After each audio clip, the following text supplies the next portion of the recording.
வணக்கம் நண்பர்களே.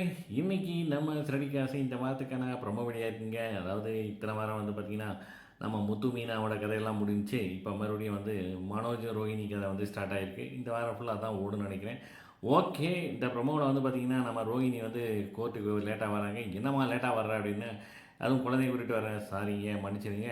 இந்த மாரி என் பையனுக்கு எல்லாத்தையும் நாங்க வந்து பார்க்க வேண்டியது இருக்கு. நானும் என் பையன் வந்து என் கூட வந்து இவங்களோட சேர்ந்து வரணும்னு பார்க்குறோம். இவங்க தான் வந்து என்னைய சேர்த்துக்கிற மாட்டேங்கிறாங்க அப்படிங்கிறாப்புல. பார்த்தா எனக்கு இந்த மாதிரி நிறைய செலவுலாம் ஆகுதுங்க அப்படிங்கிறாப்புல. உடனே அந்த வைக்கணும்னு சொல்லிடுறாப்புல. இன்னும் 6 மாதத்துக்கு தள்ளி வைக்கிறேன். இந்த பொண்ணுக்கு தேவையான செலவு எல்லாத்தையும் நீ தான் கொடுக்கணும். மாதம் 25,000 கொடுக்கணுன்ட்டு அவன் அப்படி சொல்லிடுறாப்புல. சொன்னோடனேயுமே வந்து மனோஜுக்கு என்ன செய்கிறதுன்னே தெரியாமல் முழிச்சுட்டு நிற்கிறாப்புல. அடுத்து வந்து பார்த்தீங்கன்னா என்கேஜ்மெண்ட் வேறு. அவங்க அம்மாட்ட சொல்கிறாப்புல, என்ன பண்ணுறது அதெல்லாம் எனக்கு தெரியாது. வர்றவங்களுக்கு தெரியக்கூடாது. அதை நீ தான் பார்த்துக்கிற அப்படின்னு சொல்லிட்டு நம்ம விஜய் ஆண்டி வேறு வந்து வார்னிங் கொடுக்குறாங்க. பார்க்கலாம் வரும் வாரம் எப்படி இருக்குன்ட்டு, எங்கேஜ் நடக்குமா இல்லையான்ட்டு ஒரு ஒரு எபிசோடையும் மிஸ் பண்ணாமல் பாருங்கள்.